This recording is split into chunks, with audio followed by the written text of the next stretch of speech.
Thank you very much, and welcome everybody. We have a very big crowd today because I heard there were about 700 people planning to participate, and that makes this an interesting topic because a lot of people seem to be interested in this, and I reckon most of you are test managers and you're triggered by the title, and maybe some of you are triggered by the title because you are a test manager and you're wondering, where does this road lead me to, and what should I do to stay in my profession? How can I make a difference for the organization, be rewarded now and in the near future? I'm always having difficulties with estimating how many organizations are doing Scrum or in an Agile context, but it's a vast amount of organizations that are growing. So most test managers, and you, I count on among them, probably have encountered and experienced that things are changing rapidly. So I'd like to start off with a quote of one of my favorite artists, Peter Gabriel, and he wrote a song, Downside Up, and in that he says, the only constant that I'm sure of is this accelerating rate of change. And I thought it's a very nice sentence because things are happening so fast nowadays and there's so many things changing, and they will be changing even more and faster tomorrow. So the acceleration might be the only constant, and we have to cope with that. And we as businesses, as people, organizations, IT personnel, and not in the last, of course, we as testers and test managers. Peter Gabriel is not an IT person, so he sings nice songs, but they're not about IT. Would he be an IT singer? He might be singing a completely different tune and singing titles like Agile, Scrum, CI, CD, DevOps, wondering what songs that would make. But these are some of the trends that I think we are coping with, we are dealing with. So we're talking about Agile, big thing of course, test-driven development, alpha, beta tester, and maybe some of the smaller words, the blockchain and the test bots, the augmented reality, which are more futuristic trends. Is AI on there? It should be on there, where not everybody will be working on right now, but might be in the near future. So there's a lot of things coming our way, and the way we organize our work and how organizations are being run are changing big time. So how do we maintain our position as a test manager if we want that? And how can we contribute to quality? And how can we add value? And that's basically the goal of my webinar today. I'd like to find out with you where we can add value in today's context. And the roadmap that I made is a quite simple one with 4 stops along the way, where I would like to look at test management in the traditional context, just have a little look back, like what did test managers actually do in the old days in the traditional context, and what's changing when we go Agile and maybe even beyond that. And then I would like to share some first settings in the real world, some experience and some results of workshops that I did, to give you an idea in what settings test management kind of roles do add value, in my opinion. And I will make the final transition, like what does that mean for you? How can you add value as a test manager? And I hope you agree with that as a proposition. But since I'm only sitting behind the screen, I cannot see you nodding. So let's look at the traditional test manager. What does the test manager do? If you look in your own experience in your past, what kind of activities were you most keen on working on? What activities did you do the most, spend the most time on? What did you find the most important ones? And maybe a good question is, what are the ones that were most rewarded by the company, most appreciated? That might be different as well. Well, I made a little list, and you can see the little guy in the corner. He's a young guy, and he's looking with some awe at this list. Is that all you have to do as a test manager? Yes, that's all that we did in traditional context as a test manager. So I'm not going to read all the things down, I think, but we were saying in the ISTQB kind of thing, we should be working on a test policy as the highest hook in the organization, where we say like testing and quality is important. So we have management commitment.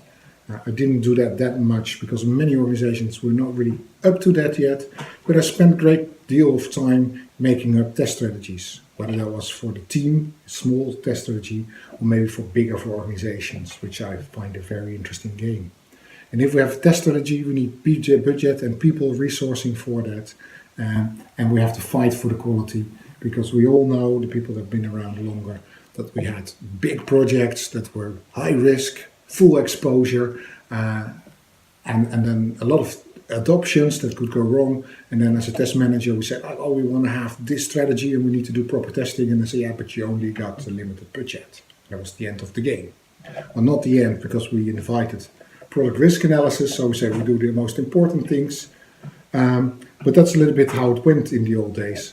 And of course, we spent a lot of time on getting the environment ready, planning releases. The release advice and the test report is a very important thing. But at the end of the run, we said we did a lot of testing, but before you go live, I want to tell you what I find of the application or the system, and I want to share my results and give you an advice whether you should go live or not.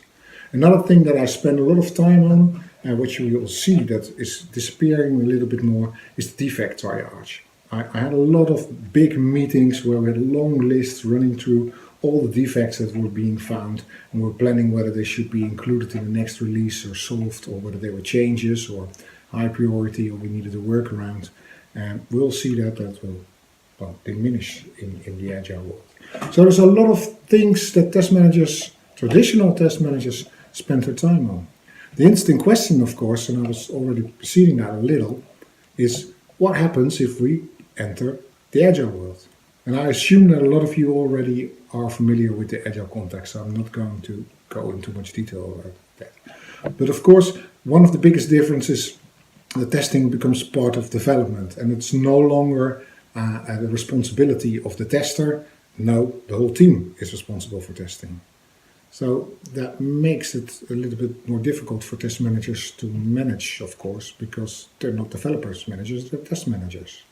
And another thing is that we should emphasize testing, of course, but in the ideal world, within Agile, when an item is done, it's quality and it's tested. So what's the need for a test manager? And if we go beyond that and we go into continuous integration and deployment, automation becomes more and more important, and most of the tests are automated and are becoming part of the delivery pipeline. So that means that tests are being launched from the build server, so we don't even have to start the tests or think about starting the test. They're started automatically. And when tests fail, the build is broken down and will no longer be migrated to the next stage. So we don't even have to look at the results because it's all done automatically. So there's not much management needed for that. I can imagine some people say, yeah, that's over-exaggerated, and of course we need to still emphasize the testing, and not all the testing is being done automated, etc. I agree with you, but this is just to paint the picture in a rough idea where we're going to. I like this blog on the TechWell community by Nishi Grover Garg. I think I pronounced it right that way. And she wrote a nice blog saying 5 ways where testing is different from traditional testing. And the 5 point that she mentions is that says testers are no longer involved in the end, but are continuously involved. So if you go shift left, if you go into refinement, you talk with business analysis, you're part in defining the solution, you're part of development, of course. And if you do more DevOps kind of thing, you have a big hook and a line with the operations teams. And you're working as a developer, maybe with the quality glasses on, but you're working as a developer in all of those stages. And since we go in a fast speed and we have small iterations, we need to repeat our tools or tests, so tools are essential. So there's a more focus on having the tools to execute the test, help us to analyze the results, start the tests, design the test, etc. We need to speed up. So that's a thing that changes, says Nacy. She also says, since we are talking with a lot of people, the ones that I mentioned, the business, additionally, the users, we need to have more than one skill. We cannot be only skilled in testing, only technical. There's a lot of communication going on. And so we need to grow our skills. And I think that's not new. There have been many talks. I gave some workshops on it as well, talking about T-shaped and pie-shaped professionals, where we need to have generic tools, and the legs of the pie stand for specialisms that we gain or learn, and how we add value by knowing more of them. So I talked about communication, and since we have fast iterations, we need to set everything in place to have quick feedback as a tester. So that's a game changer, I think, because we need to think about how we can Create feedback on the design, create feedback on the solution that we're making, how it's being used in production, but also on the way that we test and what things we miss in the test so we can improve our testing. So agile testing differs in a lot of things, not in all, of course. Since things are changing that quickly, and since testing is changing that quickly in the agile context, 5 years ago, some Dutch guys, eight of us, wrote a book for the Dutch Testnet Association. It's the group, the association for testers in the Netherlands, where we said we're going to investigate what the changes are in the community, in the society, in the business, and the IT, and how we do our testing, and what that means for testers in general. And we wrote a book about it, which is unfortunately only available in Dutch, but it was called Set Your Course, Prepare for the Future, because there's future and trends in testing.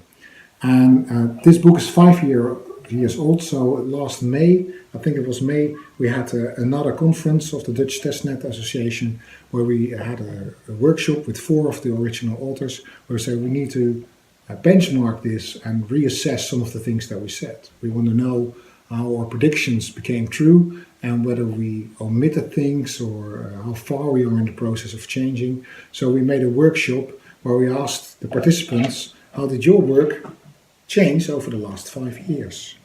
And we had some good discussions where we as authors shared our experience of things that we thought, well, we predicted that pretty well, and it's actually happening, but much faster than we thought. We didn't think things would go that fast, but also some things that we didn't predict.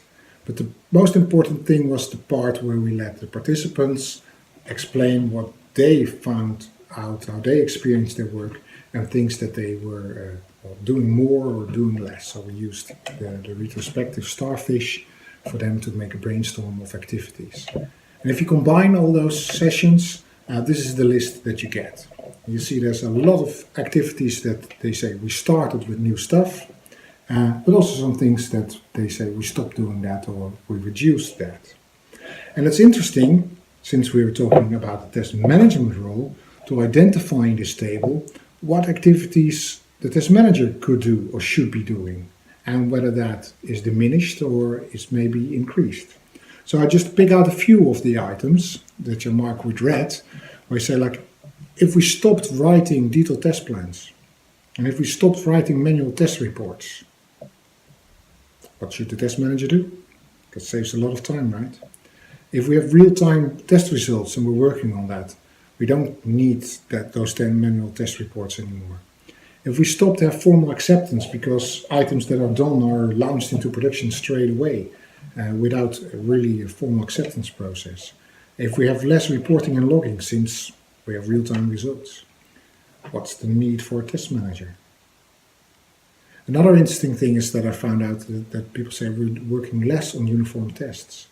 Within Agile context, of course, we give teams more responsibility and more freedom to organize their work in a way that works for them best.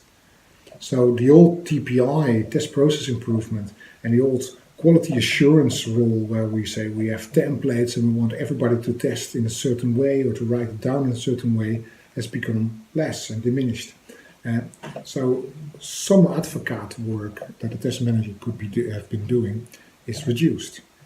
So yes, looking at this, we can tell that the test manager is not needed that much anymore.